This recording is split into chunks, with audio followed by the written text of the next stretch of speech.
One of the craziest things to me is that for the past 2 weeks, I have been on the front of everything related to the East Palestine crash. I was the first one to call out that we are not being told the truth here. And now I have all these people who've been following this for like a couple days who believe that the government got to me because I'm saying vinyl chloride is not an issue. Or at least it's not the biggest issue that we have at play now. And honestly, we are at a point of complexity in the situation now that if you do not have at least a couple years of university education in physics and chemistry, you're probably going to get a lot of stuff wrong when you're covering this. The documents being released by the Ohio EPA, the federal government, and the railroad are not meant to be understandable by lay people. So when you're seeing people reading documents that they don't know how to read, it's easy to understand why people are getting so many things wrong. Now, I'm not saying that vinyl chloride was not a big deal. It was a huge deal. But the thing is now, we have bigger deals. There was at least 60,000 gallons of oil. This isn't crude oil. We actually are pretty good at cleaning up crude oil.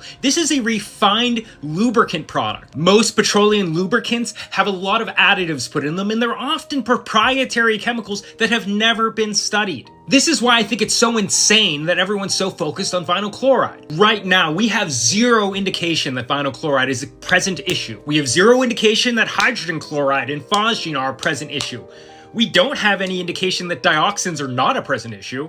And we have a lot of evidence through both what the EPA has said and what the railroad has said that they buried a ton of toxic, poisonous oil in the ground to open the railroad. The thing is, the railroad probably loves that you're talking about vinyl chloride because they know that they can prove that there isn't any vinyl chloride. By obsessing over vinyl chloride and phosgene and all the over-sensationalization of all of that stuff, you guys are missing out that they buried poison. You have to understand, unlike vinyl chloride and phosgene that want to break down in our atmosphere, there are potentially chemicals in this oil that's been buried in the ground that are going to last there for longer than any of us will be alive. These chemicals could continue to leach into the water table for decades.